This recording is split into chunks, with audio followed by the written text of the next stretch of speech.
नमस्कार दोस्तों। आज खेती के क्षेत्र में जितनी भी उन्नति दिखाई देती है, उसके पीछे बीज, सिंचाई और मशीनों के साथ साथ सबसे बड़ा योगदान फसल पोषण विज्ञान का है। लेकिन दुर्भाग्य की बात यह है कि आज भी खेती में सबसे ज्यादा गलतफहमियां खादों को लेकर ही हैं।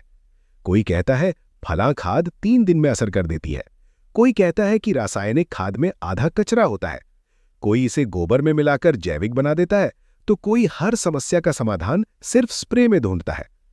इन्हीं भ्रमों के कारण आज खेत की मिट्टी थक चुकी है। पैदावार बढ़ाने के लिए हर साल खाद की मात्रा बढ़ानी पड़ रही है और फिर भी किसान संतुष्ट नहीं है। इस पूरे विषय को सही तरीके से समझने के लिए हमें किसी एक फसल तक सीमित नहीं रहना होगा, क्योंकि पौधों का पोषण विज्ञान सभी फसलों में लगभग एक जैसा काम करता है।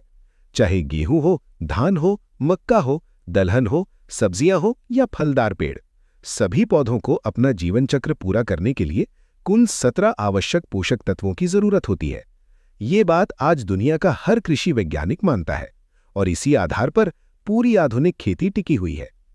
इन 17 तत्वों में से 3 तत्व ऐसे हैं जिन्हें पौधे प्रकृति से सीधे ले लेते हैं: कार्बन, हाइड्रोजन और ऑक्सीजन। कार्बन पौधे हवा से कार्बन डाइऑक्साइड के रूप में लेते हैं, जबकि हाइड्रोजन और ऑक्सीजन मुख्य रूप से पानी से मिलते हैं। बाकी बचे हुए 14 तत्व पौधों को मिट्टी और पानी के माध्यम से ही लेने पड़ते हैं। लेकिन यहाँ एक बहुत ही महत्वपूर्ण बात समझने की है, और वही बात खेती में सबसे ज्यादा भ्रम पैदा करती है। पौधा किसी भी तत्व को तभी ले सकता है जब वो तत्व पानी में घुला हुआ हो, चाहे वो नाइट्रोजन हो, फास्फोरस हो, पोटाश हो या कोई सूक्ष्म तत्व। अगर कोई पदार्थ पानी में घुलता ही नहीं है तो पौधे के लिए वो पोषक तत्व नहीं माना जाएगा, चाहे वो कितना ही महंगा क्यों ना हो। यही कारण है कि बाजार में उपलब्ध सभी रासायनिक खादें किसी न किसी मात्रा में पानी में घुलनशील होती हैं। घुलनशीलता कम या ज्यादा हो सकती है, लेकिन पूरी तरह से न घुलने वाली चीज खाद नहीं हो सकती। यहीं से खादों के अलग अलग रूप सामने आते हैं: पाउडर, दानेदार और तरल। ये रूप किसानों को भ्रमित करने के लिए नहीं बनाए गए हैं, बल्कि पौधों की जरूरत और खेत की परिस्थितियों के अनुसार विकसित किए गए हैं। उदाहरण के लिए, दानेदार खाद धीरे धीरे घुलती है ताकि पौधे को लंबे समय तक पोषण मिलता रहे, जबकि पूरी तरह घुलनशील खाद ड्रिप या स्प्रे के लिए बनाई जाती है ताकि तुरंत असर दिख सके। लेकिन समस्या तब शुरू होती है जब वैज्ञानिक जानकारी की कमी का फायदा उठाकर कुछ लोग आधा अधूरा ज्ञान फैलाने लगते हैं। कोई कहता है कि फास्फोरिक एसिड मिलाने से खाद तुरंत उपलब्ध हो जाएगी, कोई कहता है कि रासायनिक खाद को गोबर में भिगोकर रखने से वो जैविक बन जाएगी। कुछ लोग तो ये तक कह देते हैं कि यूरिया में 46% ही यूरिया होता है और बाकी 54% कचरा होता है जो सड़क बनाने में काम आता है। अगर ये बात सच होती तो क्या कोई सरकार, कोई कंपनी और कोई वैज्ञानिक संस्था आंख बंद करके ये सब होने देती? असलियत यह है कि रासायनिक खादों में जो अतिरिक्त पदार्थ मिलाए जाते हैं उनका भी एक वैज्ञानिक कारण होता है। खाद की तीव्रता को कम करने के लिए, खाद का वजन नियंत्रित रखने के लिए और मिट्टी के पीएच पर पड़ने वाले अचानक प्रभाव को रोकने के लिए उसमें चूना पत्थर, जिप्सम, बालू, मिट्टी या अन्य निष्क्रिय पदार्थ मिलाए जाते हैं। इन्हें फिलर्स कहा जाता है। अगर डीएपी या कोई और खाद 100% सक्रिय तत्वों की बनी हो तो उसका इस्तेमाल करने से फसल जल सकती है। इसलिए खाद को संतुलित बनाना जरूरी होता है। और ये भी ध्यान रखने वाली बात है कि खादों की नियमित जांच देश के हर राज्य और जिले में होती रहती है। सरकार ने स्वयं ये तय कर रखा है कि किस खाद में कितनी मात्रा में कौन सा पदार्थ मिलाया जा सकता है। ऐसे में ये मान लेना कि कंपनियां कचरा मिलाकर अपनी फैक्ट्री खुद बंद करवाने का जोखिम लेंगी, पूरी तरह से अवैज्ञानिक सोच है। अब आते हैं उस भ्रम पर जिसे आजकल भट्टी खाद कहा जाता है। ये कोई नया विचार नहीं है। जैविक खेती में जब हम ट्राइकोडर्मा, माइकोराइजा या अन्य जैविक कल्चर को बढ़ाने के लिए गोबर की खाद में मिलाकर ढक देते हैं तो उनकी संख्या बढ़ जाती है। इसका कारण ये है कि गोबर और अन्य जैविक पदार्थ सूक्ष्म जीवों के लिए भोजन का काम करते हैं। इसी सिद्धांत को गलत तरीके से रासायनिक खादों पर लागू कर दिया गया। लोगों का कहना है कि अगर डीएपी या एसएसपी को गोबर की खाद में मिलाकर भिगो कर रख दिया जाए तो उसमें मौजूद जीवाणु फास्फोरस को तोड़ देंगे और वो तुरंत पौधे को उपलब्ध हो जाएगा। लेकिन ये तर्क जमीन पर नहीं टिकता। कारण ये है कि फास्फोरस की उपलब्धता केवल जीवाणुओं पर निर्भर नहीं करती, बल्कि पौधे और जीवाणुओं के बीच बने प्राकृतिक संबंध पर निर्भर करती है। फास्फोरस मिट्टी में सबसे कम चलने वाला तत्व है। कई शोधों के अनुसार इसकी गति मिट्टी में 1 सेंटीमीटर से भी कम होती है। इसका मतलब यह है कि अगर फास्फोरस जड़ क्षेत्र से थोड़ी दूरी पर भी रह गया तो पौधा उसे नहीं ले पाएगा। इसके अलावा फॉस्फोरस मिट्टी में मौजूद आयरन, कैल्शियम, जिंक और एल्यूमिनियम जैसे तत्वों से प्रतिक्रिया करके ऐसे यौगिक बना लेता है जो पानी में घुलनशील नहीं होते। यही कारण है कि मिट्टी से देने पर फॉस्फोरस की उपलब्धता केवल लगभग 20% तक ही रह जाती है और ड्रिप से देने पर भी ये अधिकतम 45% तक ही पहुंच पाती है। लेकिन इसका ये मतलब नहीं है कि जो फास्फोरस खेत में डाल दिया गया वो बेकार हो गया। वो मिट्टी में ही रहता है, बस अलग अलग रूपों में।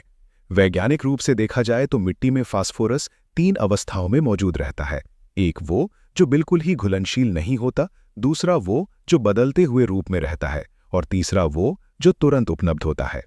कुदरत ने पौधों और जीवाणुओं के बीच ऐसा संतुलन बना रखा है कि पौधे जब जीवाणुओं को संकेत देते हैं तभी जीवाणु इस गैर घुलनशील फास्फोरस को सीमित मात्रा में उपलब्ध रूप में बदलते हैं। लेकिन जब किसान जरूरत से ज्यादा डीएपी डाल देता है तो जड़ों को फास्फोरस तुरंत मिल जाता है और वे जीवाणुओं को संकेत देना बंद कर देती हैं। परिणाम ये होता है कि मिट्टी में गैर घुलनशील फास्फोरस की मात्रा बढ़ती चली जाती है और समय के साथ मिट्टी का संतुलन बिगड़ने लगता है। यही कारण है कि डीएपी को इस तरह से बनाया गया है कि उसका एक हिस्सा तुरंत घुल जाए और बाकी हिस्सा धीरे धीरे जीवाणुओं की मदद से उपलब्ध हो, ताकि प्राकृतिक संतुलन बना रहे। यही वो विज्ञान है जो गोबर में डीएपी मिलाकर रखने से कभी काम नहीं करेगा, क्योंकि वहां पौधों की जड़ें ही मौजूद नहीं हैं जो संकेत दे सकें। ऊपर से गोबर की खाद में नमी अधिक होती है और जब उसमें रासायनिक खाद मिलाई जाती है तो अमोनिया गैस निकलती है जो अधिकांश सूक्ष्म जीवों को मार देती है। इस तरह भट्ठी खाद बनाकर न तो खाद जैविक बनती है और न ही पोषक तत्व बेहतर तरीके से उपलब्ध होते हैं। ये तो शुरुआत है दोस्तों।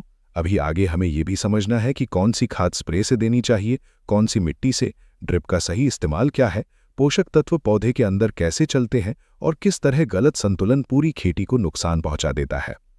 दोस्तों, इसी बात को आगे बढ़ाते हुए हमें ये समझना जरूरी है कि आखिर कौन सी खाद को मिट्टी से देना चाहिए, कौन सी ड्रिप से और कौन सी स्प्रे से, क्योंकि यहीं पर सबसे ज्यादा गलतियां होती हैं और इन्हीं गलतियों की वजह से खेती का खर्च बढ़ता चला जाता है।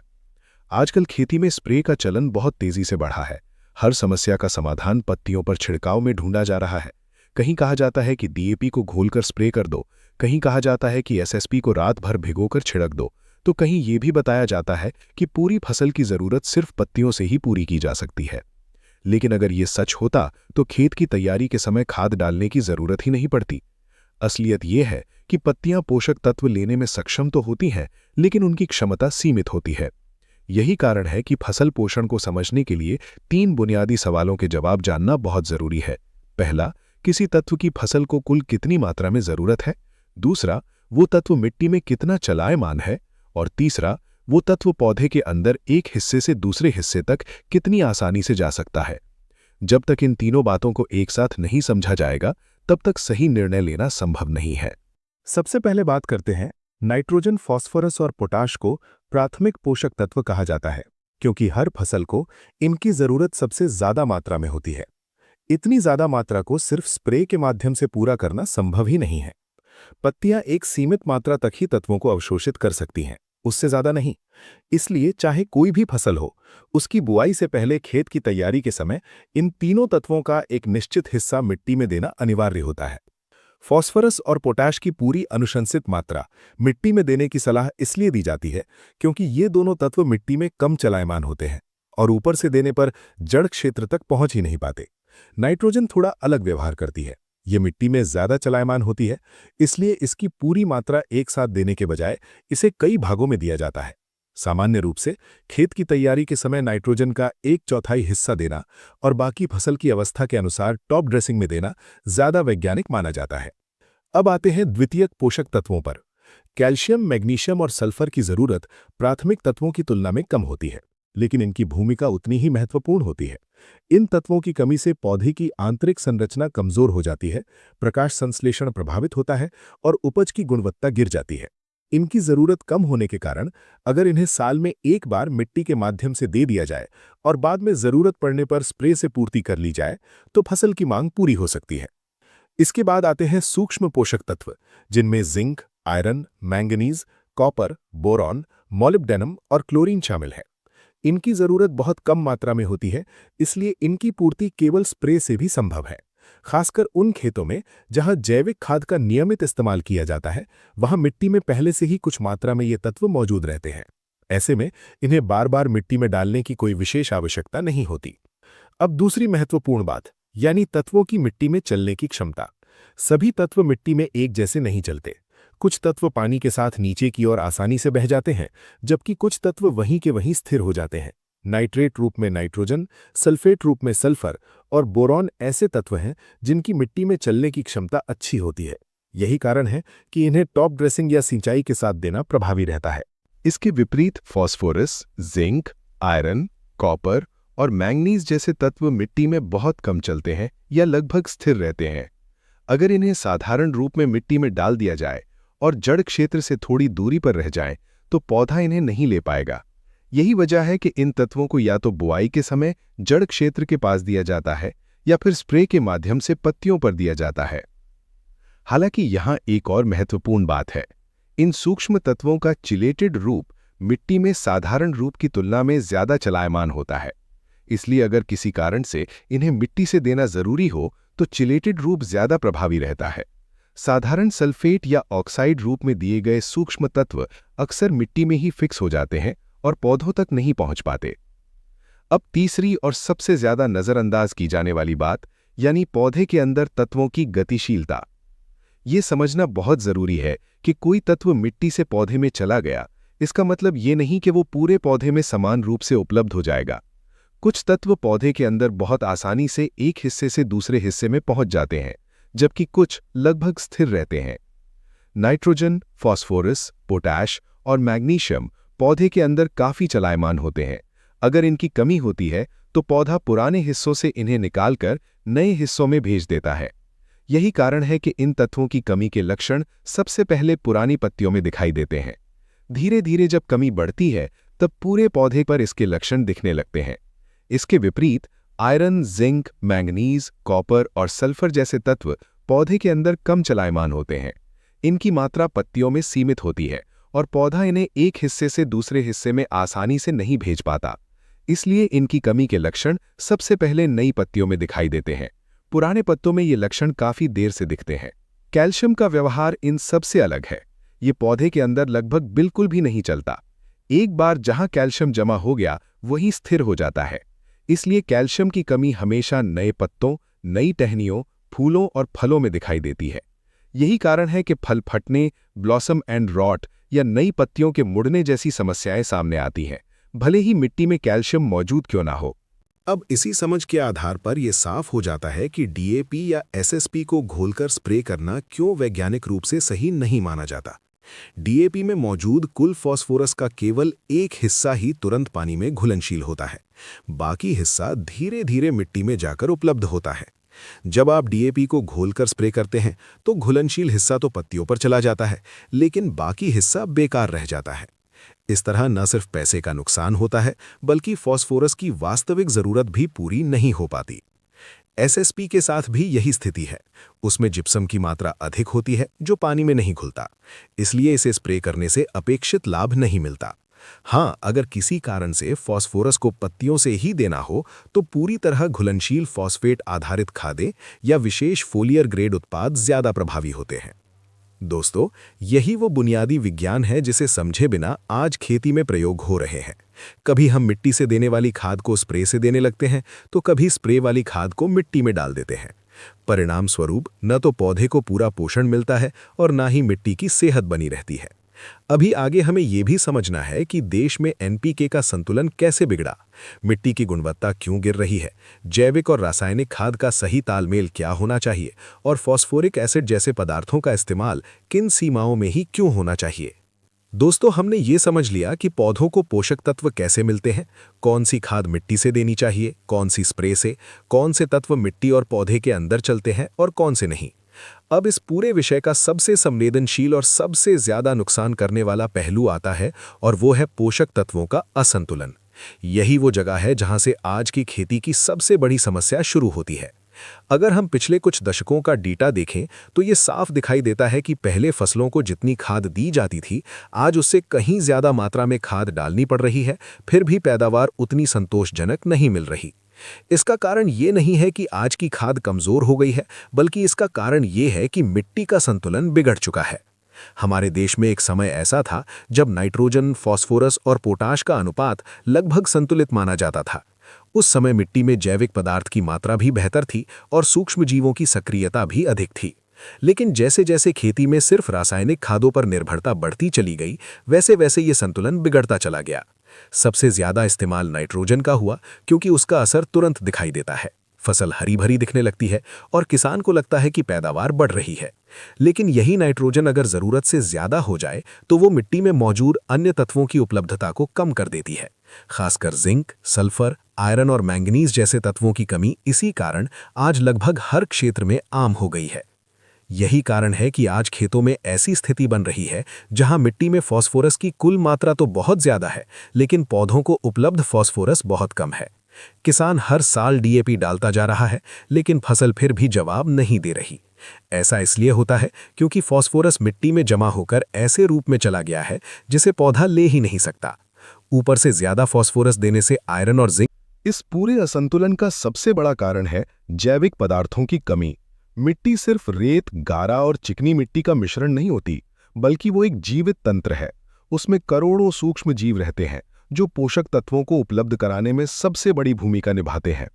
जब हम लगातार सिर्फ रासायनिक खाद देते रहते हैं और गोबर की खाद, कंपोस्ट, फसल अवशेष या हरी खाद को नजरअंदाज कर देते हैं, तो धीरे धीरे ये सूक्ष्म जीव मरने लगते हैं। नतीजा ये होता है कि मिट्टी में पोषक तत्व होते हुए भी पौधों तक नहीं पहुंच पाते। यही वजह है कि आज वैज्ञानिक ये मानते हैं कि सिर्फ रासायनिक खाद या सिर्फ जैविक खाद, दोनों में से कोई एक रास्ता टिकाऊ नहीं है। सही रास्ता है संतुलन। रासायनिक खाद पौधों की तत्काल जरूरत पूरी करती है, जबकि जैविक खाद मिट्टी की सेहत को लंबे समय तक बनाए रखती है। जब दोनों का सही तालमेल होता है, तभी फसल अपनी पूरी क्षमता के साथ उत्पादन कर पाती है। अब इसी संदर्भ में एक और बड़ा भ्रम सामने आता है, और वो है फास्फोरिक एसिड का उपयोग। आजकल कई जगह ये बताया जा रहा है कि फास्फोरिक एसिड को सीधे खेत में या ड्रिप से देने से फास्फोरस की कमी तुरंत दूर हो जाती है। लेकिन शायद ही लोग ये बताते हैं कि फास्फोरिक एसिड का एनपीके रेशियो 0:52:0 होता है और इसका व्यवहार बाकी सभी फास्फोरस स्रोतों से अलग होता है। ये बहुत तेजी से मिट्टी के पीएच को प्रभावित करता है और अगर इसका लगातार इस्तेमाल किया जाए तो मिट्टी की जैविक संरचना को गंभीर नुकसान पहुंच सकता है। फास्फोरिक एसिड का इस्तेमाल विशेष परिस्थितियों में सीमित मात्रा में और वैज्ञानिक सलाह के अनुसार ही किया जाता है। इसका मुख्य उपयोग खाद निर्माण उद्योग में कच्चे पदार्थ के रूप में होता है, जिससे डीएपी, एमएपी और टीएसपी जैसी खादें बनाई जाती हैं। इसे रोजमर्रा की खाद की तरह इस्तेमाल करना न तो सुरक्षित है और न ही टिकाऊ। इसके असर से न सिर्फ सूक्ष्म जीव प्रभावित होते हैं, बल्कि मिट्टी की दीर्घकालीन उत्पादकता भी घटने लगती है। आज खेती में एक और बहुत खराब चलन देखने को मिल रहा है, और वो है इंटरनेट और यूट्यूब पर सुनी सुनाई बातों को बिना जांचे परखे अपनाना। कोई एक वीडियो देख लिया और अगले ही दिन पूरे खेत में वही प्रयोग कर दिया। खेती कोई तात्कालिक प्रयोगशाला नहीं है जहां गलती का नुकसान सिर्फ एक दिन का हो। यहां एक गलत निर्णय का असर कई वर्षों तक मिट्टी पर बना रहता है। हर खेती की जानकारी हर जगह सही हो जरूरी नहीं, इसलिए अपनाने से पहले कृषि वैज्ञानिक या कृषि विभाग से पुष्टि जरूर करें। अगर खेती को टिकाऊ बनाना है तो सिर्फ डीएपी और यूरिया नहीं, जैविक खाद और कंपोस्ट भी उतनी ही जरूरी है। फसल पोषण कोई जादू नहीं, ये मिट्टी, पौधे और प्रकृति के संतुलन का विज्ञान है। संतुलन रहेगा तो फसल जवाब देगी, वरना कितनी भी खाद डाल ले नतीजा नहीं मिलेगा। अगर ये जानकारी उपयोगी लगी हो तो इसे आगे जरूर साझा करें।